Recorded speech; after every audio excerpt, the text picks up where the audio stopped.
Hello and नमस्कार friends, welcome to our YouTube channel self education with us पर। Previous video में हमने जैन धर्म के टॉपिक को कवर किया था। आज की वीडियो में हम बौद्ध धर्म के बारे में पढ़ेंगे, ठीक है। बिना किसी देरी के स्टार्ट करते हैं अपना वीडियो। बौद्ध धर्म के जो संस्थापक है गौतम बुद्ध जी हैं और इनको लाइट ऑफ एशिया भी कहा जाता है। ये क्वेश्चन काफ़ी बार एग्जाम्स में आया हुआ है कि लाइट ऑफ एशिया किसे कहा जाता है। गौतम बुद्ध का जन्म 563 ईसा पूर्व में कपिलवस्तु के लुम्बिनी नामक स्थान पर हुआ था और इनके पिता शुद्धोधन शाक्य गण के मुख्य थे। इनकी माता माया देवी की मृत्यु इनके जन्म के 7वें दिन ही हो गई थी। इनका लालन पालन जो था इनकी स्टेप मदर माँ प्रजापति गौतमी ने किया था, ठीक है। इनके बचपन का नाम सिद्धार्थ था। गौतम बुद्ध का विवाह 16 वर्ष की अवस्था में यशोधरा के साथ हुआ था और उनके पुत्र का नाम राहुल था। सिद्धार्थ जब कपिलवस्तु की सैर पर निकले तो उन्होंने निम्न 4 दृश्यों को क्रमश देखा। 1 बूढ़ा व्यक्ति, 2 एक बीमार व्यक्ति, 3 शव और 4 जो था वो एक सन्यासी। सांसारिक समस्याओं से व्यथित होकर सिद्धार्थ ने 29 वर्ष की अवस्था में गृह त्याग किया, जिसे बौद्ध धर्म में महाभिनिष्क्रमण कहा गया है। गृह त्याग करने के बाद सिद्धार्थ ने वैशाली का आलार कलाम से सांख्य दर्शन की शिक्षा ली और आलार कलाम सिद्धार्थ के प्रथम गुरु हुए, जिससे उन्होंने शून्य का ज्ञान प्राप्त हुआ। आलार कलाम के बाद सिद्धार्थ ने राजगीर के रुद्रकरामपुत से शिक्षा ग्रहण की, जिन्होंने उन्हें योग का ज्ञान प्राप्त कराया। उरुवेला में सिद्धार्थ को कोणिडण्य, वप्पा, भादिया, महानामा एवं अस्सागी नाम 5 साधक मिले। 5 साधक मिले इस नाम के, ठीक है।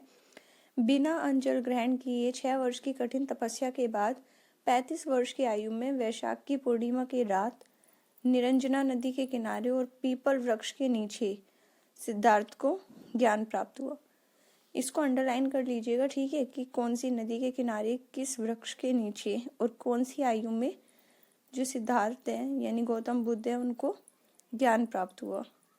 ज्ञान प्राप्ति के बाद सिद्धार्थ बुद्ध के नाम से जाने गए और वह स्थान बोध गया कहलाया। बौद्ध ने अपना प्रथम उपदेश सारनाथ यानी ऋषिपत्तनम में दिया, जिसे बौद्ध ग्रंथों में धर्म चक्र प्रवर्तन कहा गया है। बुद्ध ने अपने उपदेश जनसाधारण की भाषा पाली में दिए। बुद्ध ने अपने उपदेश कौशल, वैशाली, कौसाम्बी व अन्य राज्यों में दिए, ठीक है। सर्वाधिक उपदेश उन्होंने कहाँ पर दिए? कौशल देश की राजधानी श्रीवस्ती में। इनके प्रमुख अनुयायी जो शासक थे, अनुयायी शासक थे, वो बिंबिसार, प्रसेनजित व उदयन थे। बुद्ध की मृत्यु 80 वर्ष की अवस्था में 480 यानी 483 ईसा पूर्व में कुशीनारा, देवरिया जो कि उत्तर प्रदेश में है, चुंद द्वारा अर्पित भोजन करने के बाद हो गई, जिसे बौद्ध धर्म में महापरिनिर्वाण कहा गया है। यानी जब किसी की डेथ हो जाती है तो उसको महापरिनिर्वाण कहा जाता है बौद्ध धर्म में। यहाँ तक जो था उनकी पर्सनल लाइफ में क्या क्या हुआ, कहाँ से उन्हें ज्ञान प्राप्त हुआ, ये सब डिस्कस किया गया है, ठीक है। मल्लों ने अत्यंत सम्मान पूर्वक बुद्ध की अंत्येष्टि की। एक अनुश्रुति के अनुसार मृत्यु के बाद बुद्ध के शरीर के अवशेषों को 8 भागों में बांटकर उन पर 8 स्तूपों का निर्माण कराया गया था, ठीक है।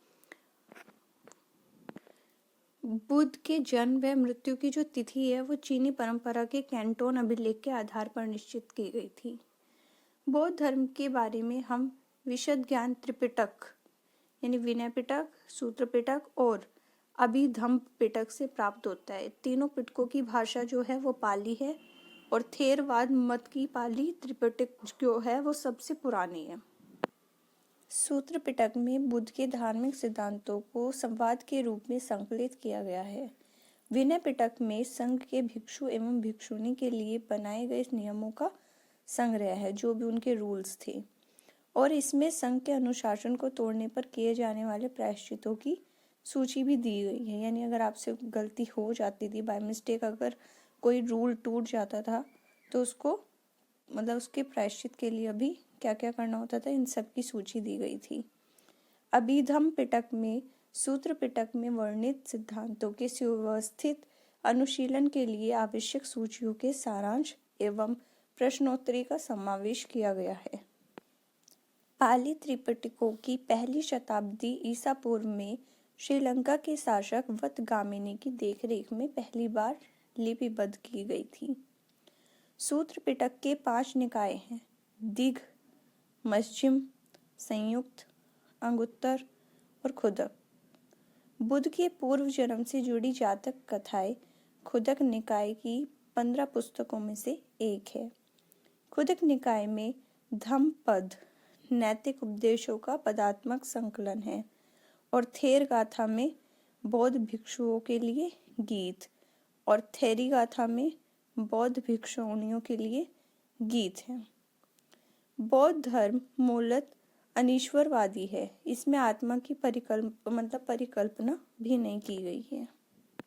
बौद्ध धर्म में पुनर्जन्म की मान्यता है। तृष्णा को क्षीण हो जाने की अवस्था को ही बुद्ध ने निर्वाण कहा गया है। विश्व दुखों से भरा है का सिद्धांत बुद्ध ने उपनिषद से लिया था। ठीक है। बुद्ध के अनुयायी 2 भागों में विभाजित हैं। एक भिक्षुक, बौद्ध धर्म के प्रचार के लिए जिन्होंने संन्यास ग्रहण किया उन्हें भिक्षुक कहा गया, और एक थे उपासक, गृहस्थ जीवन व्यतीत करते हुए बौद्ध धर्म अपनाने वालों को उपासक कहा गया है। नोट है एक छोटा सा, बौद्ध धर्म में वरिष्ठ साध्वी को थेरी के रूप में जाना जाता है। ठीक है। बौद्ध संघ में सम्मिलित होने के लिए न्यूनतम जो आयु सीमा है वो 15 वर्ष की थी। बौद्ध संघ में सम्मिलित होने के लिए जो मैंने मिनिमम एज बताई थी अभी आपको, वो 15 है। ठीक है, इसको अंडरलाइन कर लीजिएगा। बौद्ध संघ में प्रविष्टि होने के लिए जो होने को क्या बोलते हैं, उपसंपदा कहा जाता है। और बौद्ध धर्म के त्रिरत्न हैं, एक बुद्ध, एक धम्म एवं एक संघ। भारत के कुछ महत्वपूर्ण बौद्ध मठ है, उनके विषय में जान लेते हैं। फर्स्ट, टाबो मठ जो कि तबो गांव में है और हिमाचल प्रदेश में है। ठीक है। दूसरा, नामग्याल मठ धर्मशाला जो कि हिमाचल प्रदेश में है। हेमिस मठ लद्दाख, ये लद्दाख का ही रहेगा। थिकसे मठ जो है वो भी लद्दाख में है। साशुर मठ लाहौल स्पीति, ये हिमाचल प्रदेश में है। मिड्रालिंग मठ देहरादून में है जो कि उत्तराखंड में है। रूमटेक मठ जो कि गंगटोक स्थान पर है सिक्किम में। त्वांग मठ अरुणाचल प्रदेश में। नामड्रालिंग मठ मैसूर जो कि कर्नाटक में है। और बोधि मंडा मठ यो बोध गया में है, कहाँ पर, बिहार में। आई रियली होप कि ये वीडियो आपके लिए काफ़ी हेल्पफुल रहेगा, क्योंकि इसमें जो गौतम बुद्ध जी हैं उनकी पर्सनल लाइफ के बारे में, उनकी प्रैक्टिकल लाइफ दोनों के ही बारे में बहुत अच्छे से टॉपिक वाइज डिस्कस किया गया है। ठीक है। वीडियो को लाइक करें, शेयर करें, सब्सक्राइब करें और बेल आइकन को हिट करना ना भूलें। एंड गाइज, आप वीडियो देखते हैं, सब्सक्राइब नहीं करते हैं, आप प्लीज़ साथ में सब्सक्राइब भी करिए। Thank you.